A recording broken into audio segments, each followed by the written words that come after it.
They erased her from pack history. Then the Alpha King revealed she was the lost princess. Why would an entire pack erase one woman from its history? And what could it mean when the Alpha King himself reveals that she was the lost princess? Hello, everyone, and welcome back to the channel. Before we begin, make sure to subscribe and turn on notifications so you never miss another emotional Alpha King romance filled with hidden identities, royal secrets, betrayal, and unforgettable twists. Thank you so much for continuing to watch, support, and share these stories with us. Your encouragement truly means a lot. Tell us in the comments, how would you feel if you discovered that your true identity had been deliberately erased from history? Now settle in, listen closely, and let us begin the story of the woman the pack tried to forget. Why does the Royal Archive say I did not exist until I was 5 years old? Emily Bennett's voice carried farther through Moon Hall than she intended. The Royal Remembrance Ceremony had already begun. Hundreds of pack leaders, nobles, healers, soldiers, and castle officials stood beneath the silver banners of the crown. At the front of the hall, Alpha King Alexander Blackwood watched her. Emily wished the floor would open beneath her feet. She had not meant to interrupt the ceremony. She was only an archive assistant, a woman who carried records, not someone whose name belonged inside them. Gregory Hale, royal pack historian, took the document from her hand. His expression hardened. You misunderstood the census. Emily looked at the page. I did not. Her finger touched the empty line where her childhood record should have been. Everyone born within Crown territory is registered. Gregory lowered his voice. Not every orphan has a complete history. The word struck exactly where he intended. Orphan. Emily had heard it her entire life. No bloodline. No pack inheritance. No important family. Nothing before Margaret Bennett had taken her in. Gregory glanced toward the assembled nobles. Return to your position. Emily's face burned. She stepped backward. Then Alexander spoke. No, the single word stopped her. The Alpha King descended from the raised platform. He was impossible to ignore. Tall, broad-shouldered, dressed in dark medieval royal armor beneath a black wolf fur mantle. Every conversation died as he crossed Moon Hall. He stopped beside Emily. Show me. Gregory stiffened. Your Majesty, this is merely an incomplete orphan registry. Alexander extended his hand. Emily gave him the document. His amber eyes moved over the entries. Her first official record begins at age 5. Yes. No birth entry. No infant census. Gregory hesitated. No, Alexander looked at Emily. What were you told? She swallowed. That my parents died before anyone could register me. By whom? My foster mother knew only what she was told when she took me in. Gregory interrupted. There is nothing unusual about missing records from that period. Alexander's gaze shifted toward him. That period? Gregory went still. 25 years earlier. The year of the Crown Massacre. The year an entire royal bloodline had supposedly ended. Emily felt every eye in Moon Hall turn toward her. I am not claiming anything, she said quickly. Alexander looked back at her. I did not say you were. His tone was calm. That somehow made her more nervous. Gregory reached for the document. The ceremony should continue. Alexander did not release it. Instead, his attention moved to Emily's face. Then slightly higher. Behind her ear. His expression changed. Emily instinctively touched the spot. What? Alexander stepped closer. Move your hair. Her pulse jumped. Why? Please. The Alpha King had said please. That alone made several counselors look uneasy. Emily slowly moved her chestnut hair aside. Cold air touched the small crescent-shaped mark behind her left ear. A mark she had carried all her life. Alexander stopped breathing. Gregory's face drained of color. Emily noticed. So did Alexander. What is it? She asked. No one answered. Alexander stared at the mark as though he had seen a ghost. Emily lowered her hand. Your Majesty? He finally looked at Gregory. The old historian recovered quickly. A common birthmark. Alexander's eyes sharpened. No, Gregory's jaw tightened. You cannot know that. I have seen it before. Whispers moved through the hall. Emily's stomach twisted. Where? Alexander did not answer immediately. His gaze dropped to the silver half-moon pendant resting against her throat. Margaret had given it to Emily when she was a child. The only thing supposedly found with her. Alexander looked from the pendant back to the mark, then toward the sealed upper level of the Royal Archive. A place Emily had never been allowed to enter. There is a portrait upstairs, he said. Gregory stepped forward. Your Majesty. Alexander ignored him. A sealed portrait belonging to the old Moon Crown family. Emily's heart began pounding. What does that have to do with me? Alexander looked at her again. For the first time, there was something in the Alpha King's face that resembled disbelief. That crest behind your ear, Gregory cut in sharply. This ceremony is not the place for speculation. Alexander turned toward him. No, his voice became colder. It is the place for history. The hall fell silent. Alexander held up Emily's incomplete census record. For 25 years, this woman has existed inside Crown territory without a birth record, bloodline record, or infant registration. Gregory said nothing. Alexander pointed toward the crescent mark behind Emily's ear. Then explain why an extinct royal crest is on her skin. If that mark belongs to a dead royal family, Emily Bennett said, why do I have it? No one in Moonhall answered. Alpha King Alexander Blackwood still held her incomplete census record. Across from them, Gregory Hale's face had become unreadable. Too unreadable. Emily noticed. So did Alexander. Open the sealed archive, he ordered. Gregory's head snapped toward him. Your Majesty, those records were restricted after the Crown Massacre. By whose authority? The council. Which council?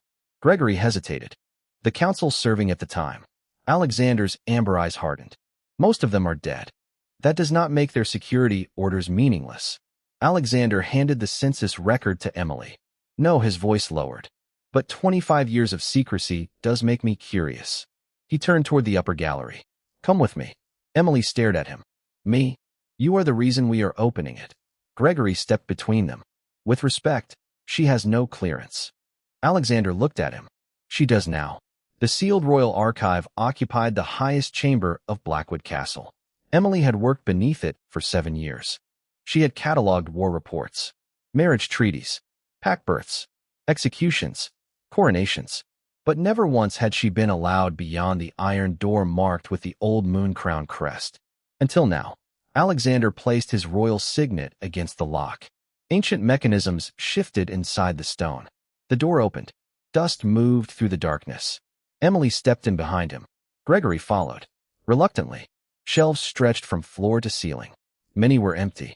Others held scorched books and damaged boxes recovered after the massacre. Emily's chest tightened. This is all that survived? Gregory answered. Most records were destroyed in the fire. Alexander glanced back.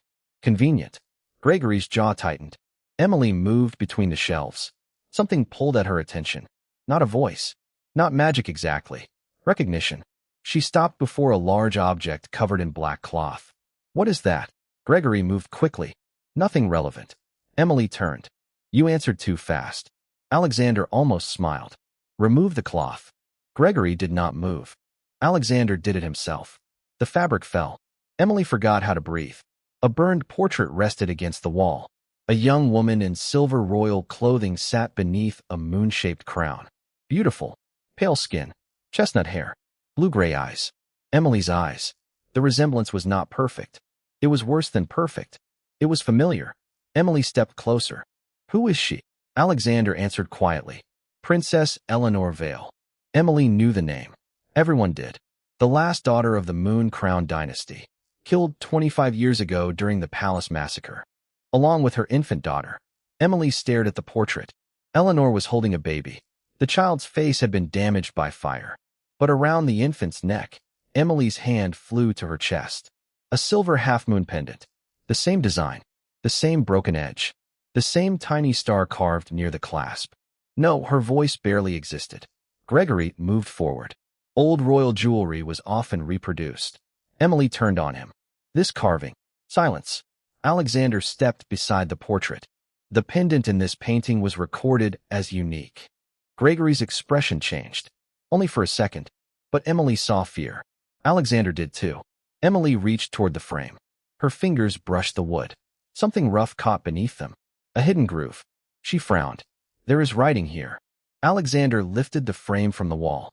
Behind it, protected from the fire, someone had carved words directly into the wood.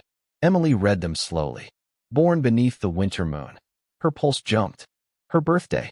The exact date followed. Emily stared. Then she saw the final line. Or what remained of it. A name had once been carved beneath the date. Someone had scraped it away with a blade. Deeply, deliberately. Emily touched the damaged wood. They removed her name. Gregory's voice came sharply. This proves nothing. Alexander turned the frame. A second message appeared beneath the lower edge. Shorter, hidden, untouched. Emily read it aloud. The princess survived. The room went silent.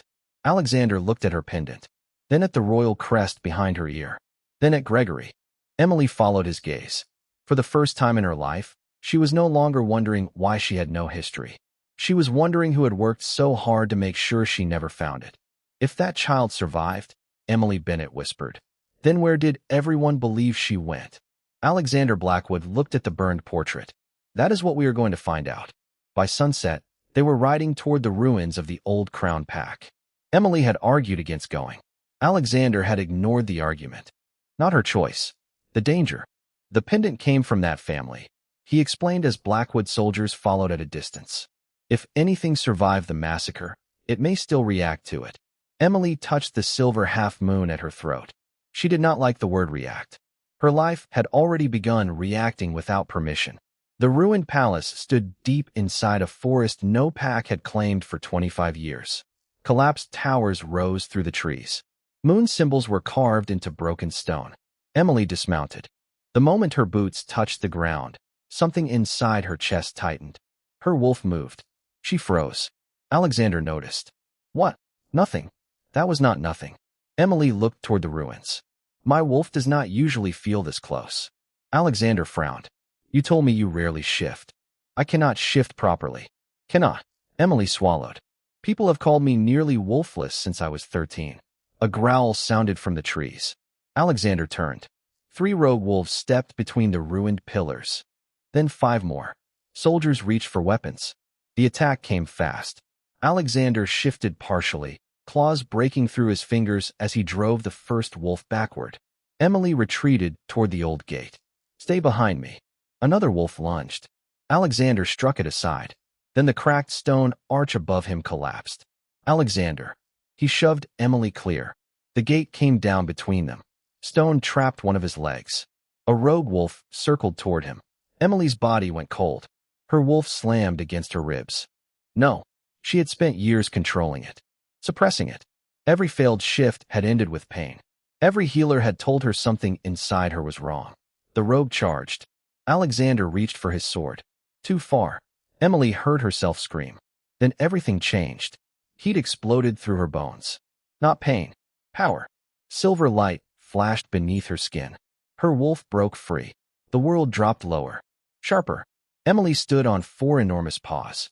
Her fur was silver white beneath the moonlight. The remaining rogues stopped.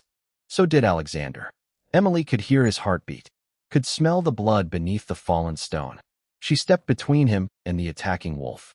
A growl left her throat. The rogue lowered its head. Then another did. And another. Emily stared. From deeper inside the ruined forest, shapes emerged. Old wolves. Wild wolves. Wolves descended from the Crown Pack that had never accepted another alpha. One by one, they approached. Emily prepared to fight. They did not attack. The first ancient wolf lowered itself to the ground. Then the second. Then all of them. Bowing. Alexander stopped struggling beneath the stone. His amber eyes fixed on Emily. Not frightened. Stunned. Emily shifted back moments later and fell to her knees. Alexander pulled himself free with the soldier's help. She stared at her trembling hands. No, he came toward her. Emily backed away. Do not. Alexander stopped immediately. Her eyes filled. That was not normal. No, what am I? His expression remained calm. I do not know yet. She shook her head. You saw them? I did. They bowed. Yes. Fear tightened her voice. Everyone always told me my wolf was weak. Alexander looked toward the ancient wolves still waiting among the ruins. Then back at her. Your wolf was never weak. Emily stared at him. Then why couldn't I shift? Alexander stepped closer, carefully. Maybe because you were trying to become something everyone else told you that you were supposed to be. Her breathing shook. I could have hurt someone. But you did not. You do not know that. I watched you choose exactly who to protect. Emily looked at the silver fur still clinging briefly to her wrist before fading. Alexander's voice softened. Who taught you to be afraid of this? She had no answer. Far away in Blackwood Castle, Gregory Hale received the report before midnight. He read one sentence twice. Silver-white wolf. Old Crown wolves bowed. His hand began to tremble. Victoria Hale watched her father from across the chamber. What is it? Gregory slowly folded the message. For the first time since Emily Bennett entered the Royal Archive, fear broke completely through his composure. The girl shifted. You were never mine by blood. Emily Bennett stopped in the doorway. Margaret Bennett stood inside the small cottage where Emily had grown up. Rain tapped against the wooden shutters. The fire burned low. Alexander Blackwood remained near the entrance, giving them space. Emily stared at the woman she had called mother for 20 years. What did you say? Margaret's eyes filled. You were never mine by blood. Emily felt the floor disappear beneath her. She had expected missing records. Perhaps a hidden parent. Not this. Margaret reached for the back of a chair. 25 years ago, the Crown Palace burned. Emily said nothing. Everyone knew that story. The Crown Massacre. Princess Eleanor Vale. Her infant daughter. An entire royal household declared dead before sunrise. Margaret looked toward Alexander. I was an apprentice healer then. His expression sharpened. At the old Crown Palace? Yes. Emily's voice shook. You never told me. I was trying to keep you alive. Margaret crossed the cottage slowly. She opened an old wooden chest Emily had seen hundreds of times. Blankets, dried herbs, winter clothes. Margaret removed everything, then pressed her fingers against the bottom. A hidden panel lifted. Emily stopped breathing. Inside lay a folded piece of silver fabric, burned along one edge, embroidered with the same crescent crest behind Emily's ear. Alexander moved closer. Royal nursery cloth. Margaret nodded. Emily stared at her. Where did you get that? Margaret closed her eyes. The night of the massacre. Her hands trembled. I was helping wounded servants escape through the Eastern Service tunnel. She unfolded the cloth. A royal guard found me. What guard? Captain Thomas Vale. Alexander frowned. One of Princess Eleanor's personal guards. Margaret nodded. He was dying. Emily's throat tightened. He was carrying a baby. Silence. Margaret looked directly at her. You. Emily could not move. He put you in my arms and told me to run. Margaret's voice broke. He said soldiers were searching every chamber for the princess's child. Emily looked at the royal cloth. What happened to him? He stayed behind. To protect us? Yes. Emily turned away. For years she had imagined anonymous parents who died somewhere beyond memory. Now strangers had died, making sure she survived. Margaret continued. I crossed the southern river before dawn. What did you do with the royal things? I burned most of them. Emily spun back. You destroyed them? I was terrified. Margaret's tears fell. The crest would have gotten you killed. She reached into the hidden compartment again. This time she removed a small black pouch. Something silver-blue rested inside. A smooth stone carved with a crescent moon. Alexander's entire posture changed. The Moonstone. Margaret looked at him. You recognize it? It belonged to the direct Vale bloodline. Emily touched the pendant at her throat. The pendant. It was wrapped around your wrist. Margaret looked at her. I could not destroy it. Why not? Because one day I thought you might deserve something that proved you came from somewhere. Emily laughed bitterly. So instead you let me believe I came from nowhere. Margaret flinched. Yes. The honesty hurt more than an excuse. Alexander stepped forward. Did anyone know you had the child? One person saw me leave. Emily's chest tightened. Who? Margaret hesitated. Gregory Hale. The room became cold. Alexander's eyes hardened. You are certain? I will never forget his face. Margaret placed both hands on the table. He was a junior historian attached to the Crown Council. Emily thought of Gregory standing inside the sealed archive, calling her records irrelevant, calling the burned portrait false history. Margaret continued. 3 days after the massacre, I saw the official death registry. Alexander looked at her, and Gregory's signature was on it. Emily swallowed. What did it say? Margaret looked at her daughter. Princess Eleanor Vale, dead. Her voice weakened. Infant daughter, confirmed dead. Emily stared. But no one found me. No body. No burial. Margaret shook her head. Emily looked toward Alexander. His expression had become frighteningly still. She turned back to Margaret. How could Gregory confirm my death? Margaret said nothing. Emily's fingers closed around the Moonstone. A faint silver light moved beneath its surface. Her wolf stirred. Not with fear this time. With recognition, Emily looked toward the dark window. Somewhere inside Blackwood Castle, Gregory Hale had known for 25 years exactly which child history claimed had died. Emily's voice dropped. How could he confirm my death if no one ever found my body? If she is truly royal, Gregory Hale said, then let the Moonstone prove it in front of everyone. The challenge echoed through Moon Hall. Emily Bennett stood beside the ancient altar at the center of the chamber. Pack leaders filled the galleries. Royal healers lined the walls. Council members watched from the elevated benches. Alexander Blackwood stood several steps behind her, not beside her, not touching her, giving the moment to Emily. Gregory faced the assembly. Stories are not bloodlines. His voice was steady again. The testimony of one frightened healer and one damaged portrait cannot rewrite Pack history. Margaret Bennett stiffened near the witness rail. Emily looked at Gregory. You signed my death record. I signed hundreds of records during the Crown Massacre. You confirmed the death of a child whose body was never found. Gregory's mouth tightened. Because the entire royal nursery burned. Emily held his gaze. Then why are you afraid to let me touch the altar? A murmur moved through the chamber. Victoria Hale stepped forward from the noble gallery. Her silver gown caught the torchlight. My father is not afraid. Emily looked at her. Victoria smiled faintly. If you truly believe you are Princess Eleanor's daughter, prove it. Alexander's wolf shifted beneath his skin. Emily felt the change.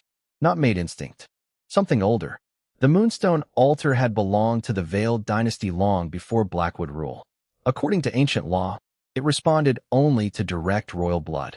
Daniel Carter placed Margaret's silver-blue moonstone into the altar's center. Nothing happened. Gregory relaxed. Perhaps we can finally end this. Emily stepped forward. Alexander spoke quietly. You do not have to do this. She looked back at him. Yes, I do. Why? Because they erased me once. Her eyes moved toward Gregory. I will not let them call me a lie twice. Emily placed her palm over the stone. For one heartbeat, nothing. Victoria smiled. Then silver light exploded beneath Emily's hand. The moonstone blazed. Ancient runes spread across the altar. One by one. Crescent. Wolf. Crown. The entire hall gasped. Emily tried to pull her hand away. The altar would not release her. Not painfully. Almost gently. Recognition moved through the stone. Then something answered from behind her. A deep metallic sound. Everyone turned. The ancient crown seal carved into the Blackwood throne had begun to glow. Alexander froze. His wolf surged. Emily felt the power roll through the chamber. Alexander's knees bent before he could stop them. He went down on one knee. Not submission. Recognition. Old law. Every alpha in the chamber understood it. One by one, several elder wolves lowered their heads. Emily stared. No, her voice barely carried. Alexander looked up at her. His face held shock and certainty. The old crown recognizes you. Gregory's composure cracked. This proves only royal blood. Emily turned toward him. He stepped closer. The Veil line had cousins. Distant branches. Illegitimate descendants. Margaret shook her head. That stone belonged only to Eleanor's direct line. Gregory ignored her. He reached inside his robe. Daniel moved instantly. Slowly, Gregory withdrew a sealed document. Old parchment. Black wax. He held it high enough for the entire assembly to see. You want history? His voice sharpened. Then read history. Daniel took the document and brought it to Alexander. Alexander broke the seal. Emily watched his expression change. What is it? Alexander did not answer immediately. Gregory did. The certified death record of Princess Eleanor Vale's infant daughter. Moon Hall went silent again. Emily's fingers remained against the glowing altar. Alexander read the document, then looked at Gregory. It names a witness. Yes. A royal healer. Yes. Gregory's confidence returned. A healer who personally confirmed the child's death. Emily felt cold. Victoria looked at her with open satisfaction. So perhaps the altar recognizes old blood. She tilted her head. But that does not make you the lost princess. Emily looked at the death certificate, then at the date. Something about it felt wrong. Not emotionally. Professionally. She had spent 7 years inside the royal archive. Dates. Seals. Witness registries. Record numbering. Those things had rules. Emily stepped away from the altar. The silver light remained. She held out her hand. Give me the certificate. Gregory laughed. You think you can argue with a royal death record? Emily looked directly at him. No. Daniel placed the parchment in her hand. Emily studied the witness signature, then the registry date. Her pulse changed. I think I can prove it was forged. The healer who signed this death certificate was already dead. Emily Bennett's words cut through Moonhall. Gregory Hale stopped smiling. Alexander Blackwood looked at the parchment in her hands. What? Emily turned the document toward him. The witness is healer Rebecca Shaw. Gregory lifted his chin. A senior royal healer. Yes. Emily's pulse steadied. This was no longer about blood, or wolves, or ancient magic. This was an archive record, and records were something she understood. She pointed to the witness line. Rebecca Shaw supposedly confirmed the infant princess's death on the 17th day of the winter moon. Alexander nodded. Emily looked toward Daniel Carter. Bring the healer registry. Gregory stepped forward. There is no reason to delay this assembly with administrative details. Emily looked at him. Then you should have nothing to worry about. Daniel almost smiled. He crossed to the archive table and opened a heavy ledger. Emily knew exactly where to look. Year 25 before the current reign. Daniel found the page. His expression changed. Alexander noticed. Read it. Daniel looked across the hall. Healer Rebecca Shaw. He paused. Declared dead on the 14th day of the winter moon. Silence. Emily held up the death certificate. This document claims she witnessed my death 3 days later. Murmurs broke across the galleries. Victoria Hale went pale. Gregory's face hardened. A copying error. Emily shook her head. No, she examined the wax seal. The archive number is wrong too. Alexander moved closer. Explain. Emily pointed to the lower corner. Death certificates from the Royal Nursery use the N-Series registry. She tapped the parchment. This one carries a military casualty prefix. Daniel checked another ledger. She is right. Gregory snapped. These records were created during a massacre. Mistakes happened. Emily looked at him. One mistake. She lifted the parchment. Maybe. She pointed to the ink. 3. Gregory went still. Alexander's eyes sharpened. What is wrong with the ink? Emily crossed toward the nearest window. She angled the certificate beneath the daylight. The witness signature and the death statement were written with different batches. Margaret stared. Emily continued. The witness name was copied first. Her finger moved lower. The declaration of death was added later. Alexander looked at Gregory. How much later? Emily shook her head. I cannot prove that yet. She looked at him. But I can prove this was not written as one document. Gregory's voice became cold. You are an archive assistant pretending expertise makes you royalty. Emily met his gaze. No, her voice stayed calm. I am an archive assistant proving your evidence is false. The hall erupted. Samuel Warren called for silence from the elder bench. Alexander did not look away from Gregory. Who controlled the Royal Archive after the massacre? Gregory answered reluctantly. The Emergency Historical Commission. And who recorded the casualty lists? Gregory hesitated. I assisted. Emily felt something click into place. Not proof. Direction. She turned toward Daniel. Transfer ledgers. He frowned. What? Children without confirmed identities were temporarily transferred into civilian records after disasters. Daniel understood immediately. If the infant princess was moved instead of killed, there should be a transfer number. Gregory stepped forward. There will be nothing. Emily looked at him. You seem very certain. Daniel disappeared into the archive chamber. Minutes passed. Gregory said nothing. Neither did Emily. Then footsteps returned. Daniel carried a narrow black ledger. Dust covered the leather. I found one. Gregory's face changed. Daniel opened it on the table. One entry had been written the night of the massacre. Infant female. Royal Nursery. Identity sealed. Transfer authorized. Emily stopped breathing. Alexander leaned closer. There is no destination. No, Daniel said. But there is an authorization mark. Emily looked down. A small handwritten symbol sat beside the entry. She had seen that mark thousands of times. Gregory Hale's personal archival notation. Emily raised her eyes. You transferred me. Gregory's jaw tightened. This proves nothing. It proves you knew the infant princess was not dead when you signed the death registry. Victoria stared at her father. Is that true? Gregory did not answer. Emily's wolf stirred beneath her skin. Alexander stepped forward, but Emily lifted one hand. Not yet. This was hers. You knew I survived. Gregory's expression finally cracked. Only for a second. Then the great doors of Moon Hall burst open. A royal guard rushed inside. "Commander Carter." Daniel turned. The guard was breathing hard. "It is Margaret Bennett." Emily's blood went cold. "What happened?" The guard looked at her. Her cottage was attacked. Emily spun toward Margaret's place near the witness rail. Empty. She had been there minutes ago. Daniel reached for his sword. "Where is she?" The guard swallowed. "Gone." Emily looked at Gregory. He said nothing, but the fear in his eyes had vanished. And that frightened her more. Because for the first time since the truth began surfacing, Gregory Hale looked prepared. Emily closed her hand around the forged death certificate. If Margaret disappeared before she could testify publicly, Gregory would try to erase the truth again. Her voice dropped. "Then we find her before he gets a second chance to bury my history. If I disappear behind your walls now," Emily Bennett said, "Gregory wins." Alexander Blackwood stared at her across the royal war chamber. Rain struck the tall windows.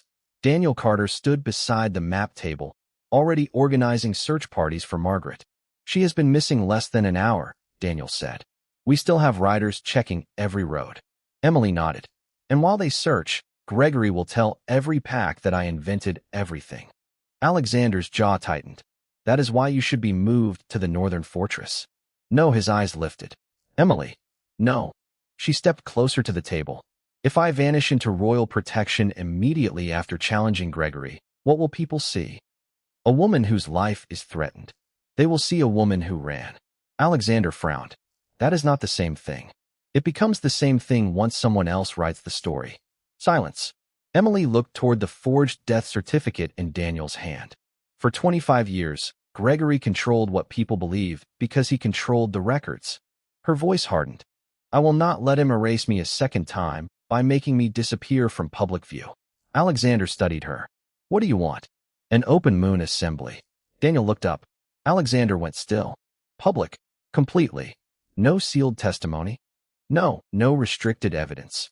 "No." Alexander moved away from the table. "You understand what you are asking?" "Yes." "No, I do not think you do." He turned toward her. "The Crown Massacre did not involve one historian." Emily said nothing. Alexander continued. "Gregory was junior staff 25 years ago. Someone above him authorized archive restrictions. Then we find out who. That could implicate noble houses still sitting on the council." "Good." His expression sharpened. "It could implicate Blackwood officials who inherited power after the veil line fell." Emily held his gaze. "Then perhaps they should answer for it." Alexander's wolf stirred. Not anger at her. Recognition. Emily stepped closer. "You told Moon Hall history mattered." "It does. Only when it is convenient." His face hardened. "No, then open it." Daniel looked between them. "The sealed royal archive contains documents no reigning alpha has publicly released." Emily turned toward Alexander. "There it is." "What?" "The choice." She pointed toward the castle around them. "You can protect the crown from what happened 25 years ago." Then she touched the crescent mark behind her ear. "Or you can find out what the crown helped bury." Alexander was silent for a long time. Then he looked toward Daniel. "Open every sealed archive connected to the massacre." Daniel's eyes widened slightly. "Everyone?" "Yes." "Your Majesty, once those records enter an open moon assembly, you cannot control what survives politically." Alexander looked at Emily. Neither could she. That ended the argument. Daniel bowed. "I will begin immediately." Emily exhaled. Alexander turned toward her. "And you still remain under guard until Margaret is found." Emily raised an eyebrow. "You said I could choose." "I said I would not hide you." He gestured toward the two soldiers outside. "I did not say I would become stupid." Despite everything, Emily almost smiled. "Fine." Hours later, the sealed archive doors opened. Boxes emerged that had not seen daylight in 25 years. Burned correspondence, council memoranda, evacuation lists, orders written during the collapse of the Veil Crown. Emily worked beside Daniel while Alexander read across from them. Midnight passed. Then Daniel stopped. "I found something." He unfolded a narrow royal command. "Old wax. Emergency crown seal." Emily leaned closer. The handwriting was faded, but the order was clear. "Erase the child from history." Emily's blood turned cold. Alexander read the line twice. This could be what Gregory used. Daniel examined the signature. His expression changed. Emily noticed immediately. "What?" Daniel looked at Alexander. It is not Gregory Hale's signature. Alexander went still. Whose is it? Daniel slowly turned the page toward them. Emily read the name beneath the royal seal. Her breath caught. The command had not come from a historian. It had come from someone powerful enough to order history itself rewritten. And for the first time, Emily understood that Gregory Hale might not have started the lie. He might only have inherited it. That order never said to erase me from history. Emily Bennett's voice cut through the Grand Moon Assembly. Hundreds of pack leaders filled Moon Hall. The sealed royal command lay beneath her hand. Erase the child from history. Gregory Hale stood across the chamber under guard. Alexander Blackwood remained beside the council benches. Not the throne. Emily had asked to present the evidence herself. He had agreed. Gregory lifted his chin. You found the order. Yes. Then you found the truth. Emily looked at him. No. She turned the parchment toward the assembly. I found what someone wanted history to look like. Murmurs spread. Emily pointed to the final two words. Different ink. Gregory's expression changed. Daniel Carter stepped beside her. The archive examination confirmed it. Emily continued. The original writing is 25 years old. Her finger moved across the sentence. The words from history were added later. Samuel Warren leaned forward. What did the original command say? Emily looked across Moon Hall. Erase the child from the death registry. Silence. Alexander's eyes hardened. Not erase the child. Protect her. Someone had ordered the surviving princess removed from the official list of the dead. Gregory had transformed that protection into disappearance. Emily faced him. You took an order meant to hide a living child from her killers, her voice tightened, and used it to erase her existence. Gregory laughed bitterly. You think one altered sentence changes 25 years? No. Emily placed the forged death certificate beside it. This does. Then the transfer ledger. This. Then the burned portrait. This. Finally, she placed the Moonstone at the center of the table. And this. Silver light spread through the ancient stone. The crown seal behind Alexander answered. A low gasp moved through the assembly. Emily continued. Rebecca Shaw supposedly witnessed the princess's death 3 days after Rebecca herself died. She lifted the transfer ledger. Gregory Hale recorded a living infant leaving the royal nursery that same night. Her hand touched the pendant around her neck. The infant carried this. Gregory's control began to crack. You have royal blood. Emily stared at him.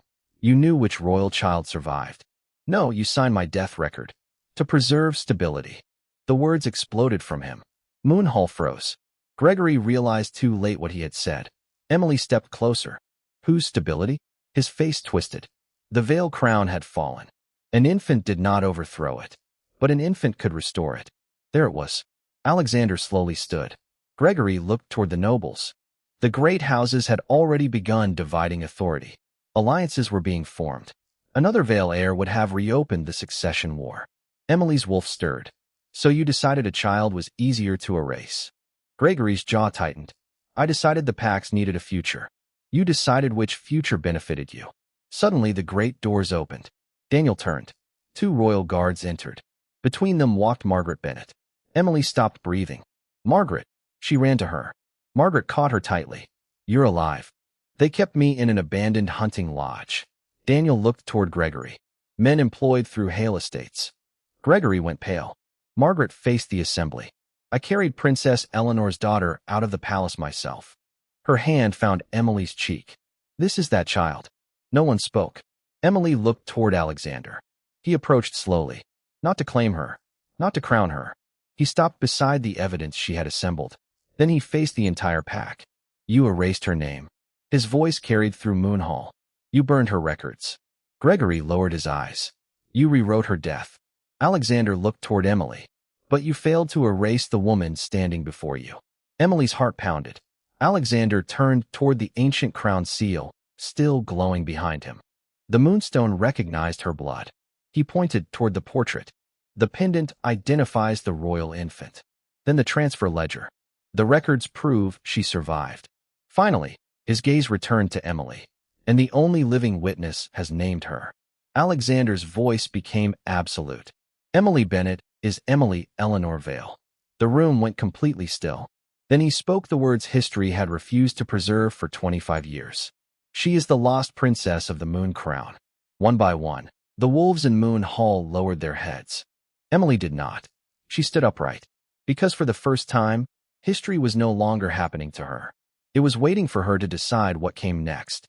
"If you are asking me to become Princess Emily Eleanor Vale," Emily said, "then you are asking the wrong question." The royal council went silent. 3 days had passed since the Grand Moon Assembly. 3 days since Gregory Hale had been arrested. 3 days since every major pack in the kingdom had learned that Emily Bennett, the quiet archive assistant with no recorded childhood, was the lost princess of the Moon Crown. Now she stood inside the council chamber, facing a table covered with documents prepared for her restoration. Royal chambers, inheritance rights, succession recognition, a ceremonial crown. Emily looked at all of it.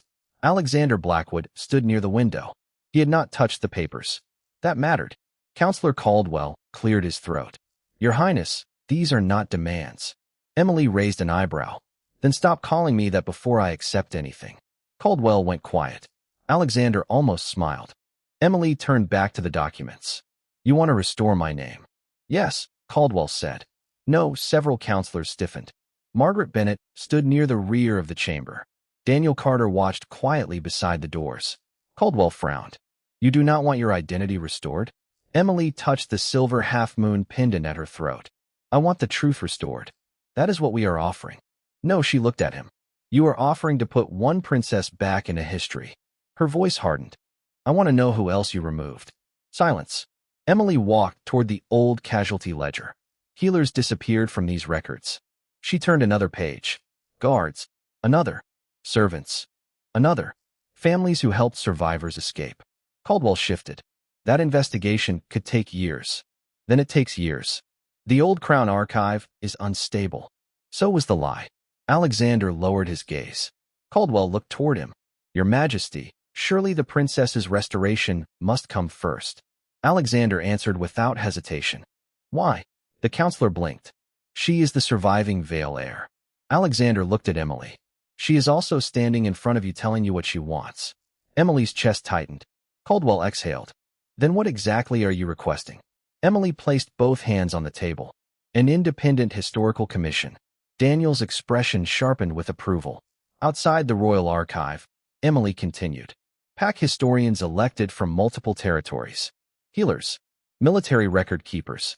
Civil witnesses." She glanced toward Gregory's empty council seat. "No single family controls the records again." Caldwell frowned. "And the sealed archives?" "Opened. All of them. All records connected to the Crown Massacre. That may expose crimes committed by houses still represented here." Emily held his gaze. "Then perhaps their names belong in the history too." No one answered. Alexander finally moved from the window. "The Crown will authorize it." Emily looked at him. "Not authorize." He stopped. She continued. "Protect access." Something changed in his expression. "Understanding." Agreed. "No royal editing." Agreed. "No sealed corrections." Agreed. "And every person erased without lawful cause gets restored to the record." Alexander nodded. "Done." Emily sighed. "Stop saying done like you own the process." A faint laugh escaped Daniel. Alexander gave her a tired look. "I deserve that." "Yes." The tension in the room broke slightly. Then Caldwell pushed one final document forward. "Your name." Emily looked down. "Princess Emily Eleanor Vale." She stared at it for a long time. Margaret's voice came softly from behind her. "You do not have to lose Bennett." Emily turned. Margaret's eyes filled. "You were born Vale." She swallowed. "But you became Emily under my roof." Emily crossed the room and took her hand. "You saved me. I hid you. You kept me alive." Margaret shook her head. "I also kept part of you from yourself." Emily squeezed her fingers. "You were afraid." "Yes. So was I." She looked toward the royal documents again. Then toward Alexander. "My name will be Emily Bennett Vale." Caldwell opened his mouth. Emily stopped him with one look. "Bennett for the woman who raised me." She touched the crescent mark behind her ear. "Vale for the family they took from me." Alexander nodded. "It suits you." She looked at him. That almost sounded like approval. It was admiration. Emily paused. The answer felt different. Not royal. Personal. Alexander stepped closer. "May I ask you something?" "You are getting better at that." His mouth curved. "Do you want the crown?" Emily looked at the ceremonial silver circlet resting inside its velvet case. The symbol of everything she had been denied. Everything Gregory had feared. Everything the council assumed she should want. She reached for it, then stopped. No, several counselors inhaled sharply. Alexander did not. Emily looked at him. Not today. He nodded once. And if never, then never. Her wolf warmed beneath her skin. No command. No destiny. No throne deciding for her. Alexander lifted the crown from its case. The council expected him to place it on her head. He did not. He held it out. Emily stared. I can reveal who you were born to be, he said quietly. His amber eyes held hers. I cannot decide who you become. Emily took the crown from his hands. She did not wear it. Instead, she placed it back into the case herself. Good. Alexander raised an eyebrow. She smiled faintly. Then you may stay long enough to find out. Weeks later, the Royal Archive reopened. Not as the sealed chamber Emily had feared all her life. As a public historical institution. The burned portrait of Princess Eleanor hung, restored near the entrance. Margaret's testimony sat beside it. The forged death certificate remained displayed too. Not destroyed. Evidence of what false history looked like. Emily walked through the archive carrying a new book. Alexander followed several steps behind. He did not ask where she wanted it. She already knew. At the end of the moon crown section stood an empty space where records had once been removed. Emily placed the book there. Gold letters covered the spine. The true history of the moon crown. She opened the first page. Alexander stood beside her. Emily looked down at the first restored name. Not a king. Not a general. Not Gregory Hale. Her own. Emily Bennett Vale. For 25 years, other people had decided whether she deserved to exist in history. Now Emily closed the book gently. The Alpha King had revealed that she was the lost princess. But the title was not what gave her back her life. The choice of what came next belonged entirely to her. They restored my name, Emily Bennett Vale said. And now half the council wants to decide what I should do with it. Alexander Blackwood looked up from the document in his hand. They stood inside the reopened Royal Archive. Morning sunlight crossed shelves that had been sealed for 25 years. Researchers moved quietly between tables. Healers compared casualty lists. Former soldiers examined evacuation records.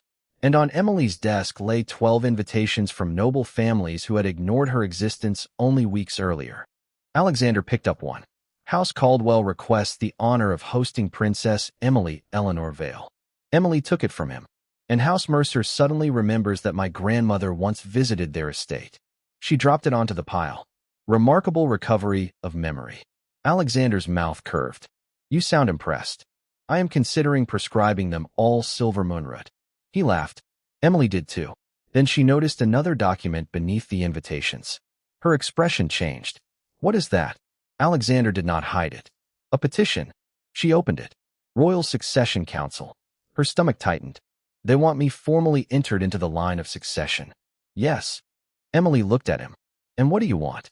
Alexander leaned against the edge of the table.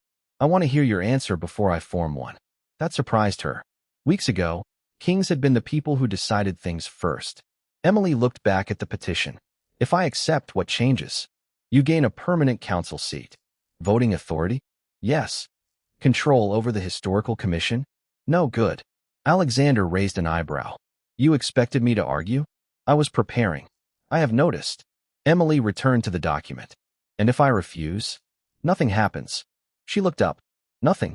You remain Emily Bennett Vale. Without royal obligation? Yes. The Pax will accept that? No, she almost smiled. Alexander continued. They will complain for months. Better. But they will survive. Emily studied him. There was something different about the way he spoke to her now. Not reverence. Not fascination with a lost princess. Respect. It was more dangerous. Because she liked it. Daniel Carter entered carrying a narrow archive box. Emily. Not princess. She appreciated that too. We found another casualty ledger. Her attention sharpened immediately. From the eastern evacuation route? Daniel nodded. Names were removed. Emily crossed the room. How many? 37. Alexander stepped beside her. Survivors? Possibly. Daniel opened the ledger. Blank spaces interrupted the handwriting. Not random. Deliberate. Emily's chest tightened. They did it again. Alexander looked at her. Not to you. No, she touched the empty lines. To them, for several seconds, the succession petition stopped matching. Emily had spent 25 years believing her missing history was personal. Now she understood the larger wound. Her erasure had been one part of a system. She looked at Daniel. Find every duplicate ledger. We already started. Not only royal records. He nodded. Temple registers. Healer lists. Military pensions. Village burial records too. Alexander spoke. I can assign Crown investigators. Emily immediately looked at him. No, he stopped. She softened her tone. Not first. Why? Because if the Crown investigates itself, every family implicated will call the results political. Alexander considered that. Then who? The Independent Commission. Daniel nodded. That will take longer. Emily looked at the erased names. So did 25 years. Alexander said nothing. He understood. Emily picked up the succession petition again, then slowly folded it. I will accept the council seat. Alexander's eyebrows rose, but not as an ornamental princess. What conditions? She smiled. You knew there would be conditions. I am learning. My seat represents the Historical Commission until its work is complete. Reasonable. I vote independently. Of me, especially of you. Alexander laughed softly. Anything else? Emily looked toward the shelves. Yes. No one calls this restoration complete, while even one deliberately erased name remains unidentified. Alexander's expression became serious. Agreed. Emily extended the petition toward him. He did not take it. What? She frowned. You are the Alpha King. It is your decision. Understanding came slowly. Emily looked down at the empty signature line. Then she signed her own name. Emily Bennett Vale. Not merely recovered. Not merely inherited. Chosen. When she finished, Alexander looked at the signature. Princess. Emily gave him a warning look. He smiled. Emily. Better. She returned to the damaged ledger. Alexander remained beside her. Not rewriting her story. Not leading it. Only staying close enough to witness the woman history had failed to erase become the person who would make certain it never happened again. If accepting this seat means becoming another name the council can use, Emily Bennett Vale said, then I will give it back. The chamber went silent. Her first formal council session had begun less than an hour earlier. Already, 3 nobles had referred to her as proof that the crown had corrected the past. Emily hated the phrase, corrected, as though 25 years of erased lives could be repaired with one restored princess. Alexander Blackwood sat at the head of the table. He did not interrupt. Counselor Mercer leaned forward. No one is using you, princess. Emily looked at him. Then stop using my survival as evidence that the system works. Mercer stiffened. The Historical Commission exists because of your restoration.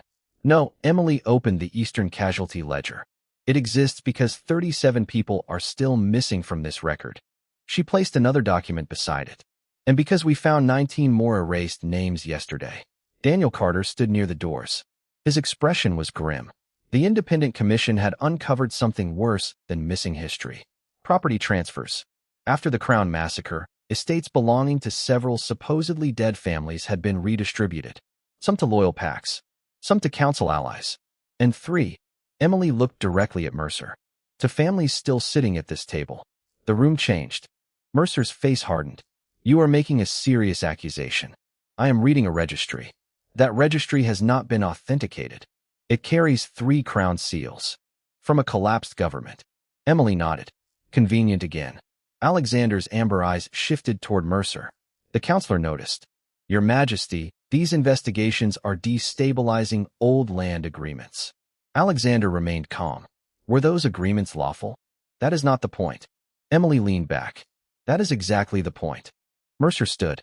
If every 25-year-old transfer is questioned, hundreds of families could lose property. Emily's voice softened. And how many families lost it because someone declared them dead when they were still alive? No one answered. Daniel stepped forward. We located one. Emily turned. One what? A surviving heir. The chamber froze. Daniel placed a sealed statement on the table. Sarah Whitmore, 53 years old. Her parents were listed as killed during the Eastern evacuation. Emily looked at the erased ledger. But she survived with relatives outside Crown territory. Mercer's face went pale. Emily noticed immediately. So the Whitmore estate, Daniel looked toward him, was transferred to House Mercer. Silence. Mercer pushed back from the table. This is absurd. Emily's wolf stirred. Not with fear. With warning. Alexander finally spoke. Sit down. Mercer looked at him. Your Majesty, sit. He obeyed. Emily stared at the land registry. This was the moment the story changed again. Gregory had not erased names only to control succession. Someone had profited. Alexander looked toward Emily. What do you want done? She considered the question. The old instinct would have been simple. Take the land back. Punish everyone. Restore everything immediately. But history was more complicated than anger. Freeze any disputed transfer. Mercer exploded. You cannot, Emily continued. Do not seize anything yet. He stopped. Open an independent claims process. Daniel nodded slowly. Living descendants submit evidence. Current families submit theirs too. Alexander watched her. No automatic confiscation. No. Emily looked around the council. I know what it feels like when someone decides your life with one document. Her voice hardened. I will not correct one injustice by creating another without a hearing. Alexander's expression changed. Respect again. Mercer sank back into his chair. Emily continued. But no property connected to erased identities can be sold, inherited, or transferred until review is complete. Alexander nodded. Agreed. Emily immediately looked at him. He caught himself. The council will vote. A faint smile touched her mouth. Better. Hours later, the measure passed. Narrowly. When the chamber emptied, Alexander remained behind. Emily gathered her papers. You almost said done again. I recovered. Barely. He smiled. Then his expression became serious. You could have demanded everything returned immediately. I could have. Why didn't you? Emily looked at the erased names. Because being wrong does not automatically make every decision I make afterward right. Alexander went still. She met his eyes. I want justice. Her fingers rested on the ledger. Not revenge wearing better clothes. Something warm moved through his expression. Outside the chamber, bells announced the evening hour. Emily looked toward the corridor leading back to the Royal Archive. For the first time, she understood what accepting the council seat truly meant. Recovering her own name had been personal. Protecting everyone else's required something harder. Power without becoming the kind of person who once used power against her. Alexander walked beside her. Not ahead. Not behind. Emily noticed. She said nothing. But when they reached the archive doors, she did not ask him to leave. If the crown returns stolen land only when the victim is a princess, Emily Bennett Vale said, then nothing has actually changed. The public claims hearing went silent. Moon Hall was full again. Not for a coronation. Not for a royal blood ceremony. For 37 names once removed from the Eastern Casualty Registry. Sarah Whitmore stood beside Emily at the center table. 53 years old. Gray beginning to show in her dark hair. Hands trembling around a bundle of family documents she had carried across 3 territories. Across from them sat Councillor Mercer. Behind him stood representatives of 6 noble houses whose estates were now under review. Alexander Blackwood remained on the royal platform, but he had surrendered authority over the hearing to Samuel Warren. Exactly as Emily had requested. Samuel looked toward Sarah. Tell the assembly what happened. Sarah swallowed. I was 8. Her voice shook. My parents were ordered to evacuate during the Crown Massacre. She placed an old wooden pendant on the table. My mother gave me this before soldiers separated us. Emily recognized the Whitmore crest carved into it. Sarah continued. I survived. And your parents? Samuel asked. I never found them. Daniel Carter opened the casualty ledger. The official record lists the entire Whitmore household as dead. Sarah looked at him. But I was alive. Yes. Mercer stood. That tragedy does not prove the land transfer was criminal. Emily turned toward him. No. She placed a second ledger beside Daniel's. This does. Mercer's face hardened. The document showed the Whitmore estate transferred to House Mercer 11 days after the massacre. 11 days. Before any lawful inheritance inquiry could have been completed. Samuel frowned. Who approved this? Daniel pointed to the signature. Emergency Council Treasurer Arthur Mercer. Sarah stared. Your grandfather. Councillor Mercer's jaw tightened. He followed Crown law. Emily looked at him. Which law? Silence. Show us. Mercer glanced toward the nobles behind him. There were emergency powers. That is not a law. His voice sharpened. You are enjoying this. Emily went still. Alexander's wolf stirred across the hall. She felt the tension before he moved. Emily lifted one hand. He stopped. This was hers. Mercer continued. You were erased from history, and now you have found a convenient way to punish every family that survived better than yours. The room became dangerously quiet. Emily looked at Sarah, then at the families seated behind her. Some angry, some frightened, some carrying papers older than she was.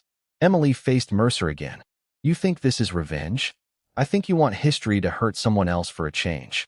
The word struck, because part of her understood them. There had been nights when she wanted Gregory to lose everything, when she wanted every family that benefited from the Veil collapse dragged into the same darkness she had inherited. Emily looked toward Alexander. He said nothing. He would not rescue her from the question. Good. She turned back to Samuel. I want the Whitmore claim paused. Sarah stared at her. What? Mercer almost smiled. Emily continued. Until the current residents of the disputed estate are heard. Sarah's expression broke. But it belonged to my family. Yes. And they took it. Yes. Then why are you protecting them? I am not. Emily stepped closer. I am protecting the process. Sarah's eyes filled. Emily lowered her voice. If I can take land from someone today because I believe your evidence, then another council can take yours tomorrow because they believe something else. Sarah looked away. Emily continued. You deserve restoration. She touched the ledger. But restoration must survive more than my anger. Samuel studied her. What do you propose? Emily faced the assembly. 3 stages. First, determine whether the original transfer was lawful. Second, identify all surviving heirs. Third, hear the families currently living on the property. Mercer frowned. And if the transfer was unlawful? Emily looked directly at him. Then House Mercer does not keep what it gained simply because 25 years passed. Murmurs spread. But current residents are not automatically thrown into the road either. She looked toward Sarah. Justice has to know the difference between the person who stole something and the person born inside what was stolen. Sarah slowly nodded. Samuel leaned back. That standard would apply to all disputed estates. Yes. Even properties once belonging to the Vale family? Emily's breath caught. The question changed everything. Several counselors looked toward Alexander. The old Vale lands represented enormous territory. If Emily demanded them all, she could become one of the most powerful landholders in the kingdom overnight. Samuel repeated, even your own? Emily looked toward the moon-crowned seal, then at Margaret, then Alexander. Finally, she looked at the names in the ledger. Yes. A murmur swept the hall. Mercer stared. You would subject your own inheritance to the same review? Emily held his gaze. If the rules change when they become inconvenient for me, then I am no better than the people who erased me. Silence. Alexander stood. Not as judge. As Alpha King. I support the standard. Mercer looked at him.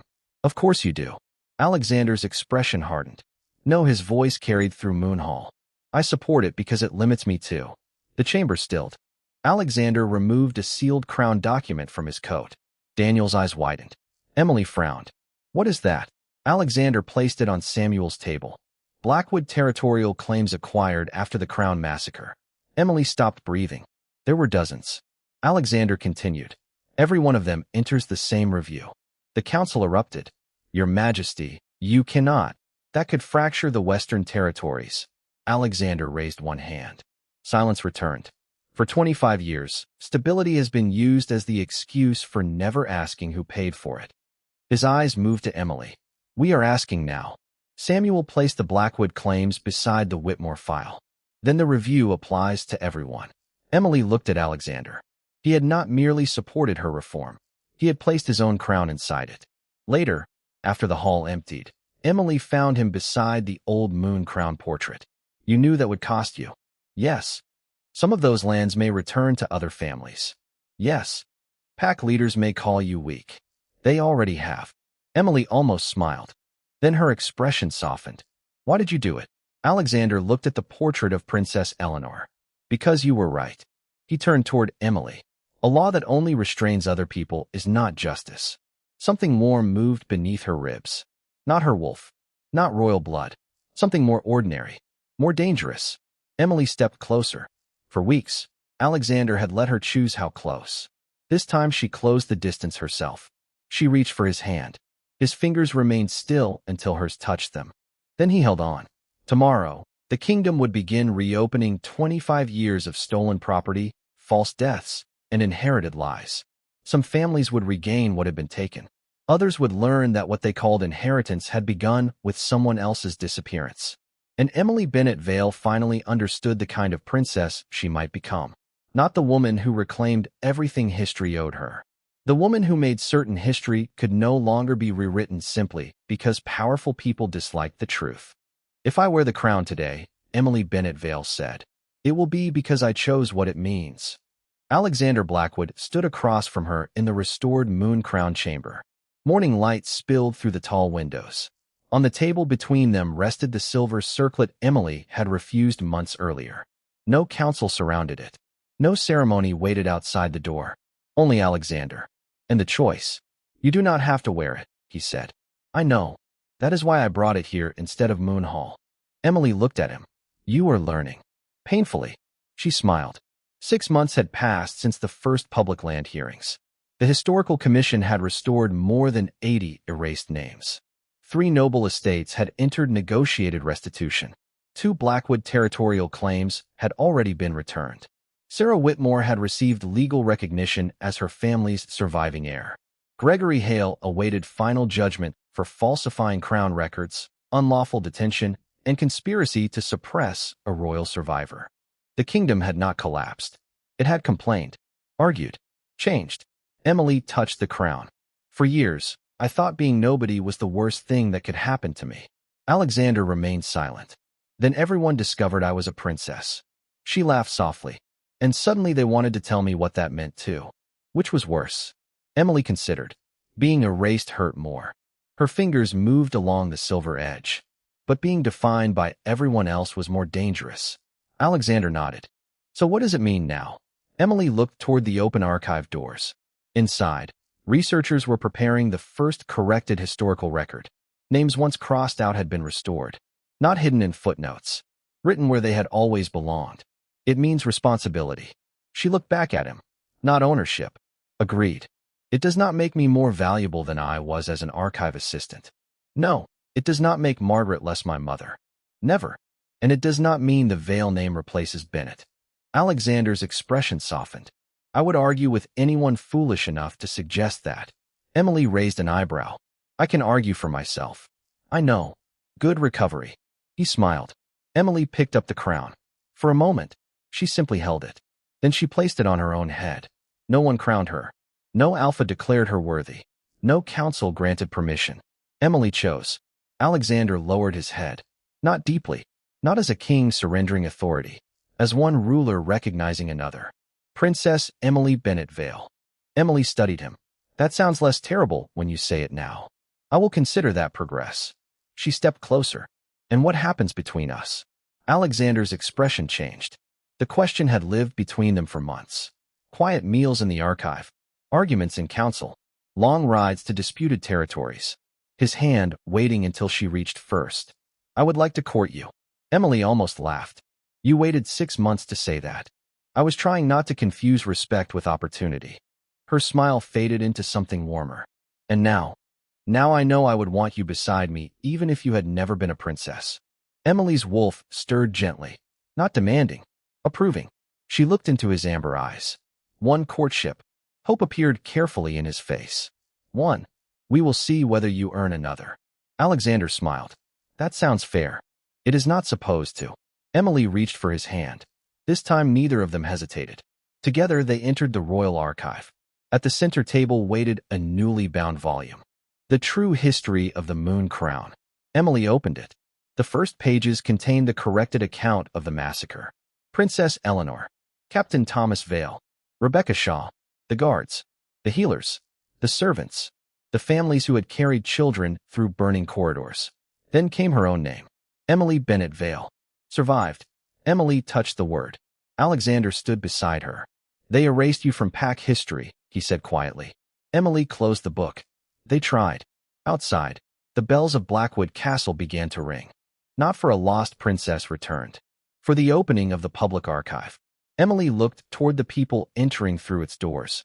For 25 years, Powerful men had decided which names history deserved to remember. Now the woman they had erased stood at the center of that history. Not because an Alpha King had given her a name. He had revealed the truth. But Emily had decided what that truth would become.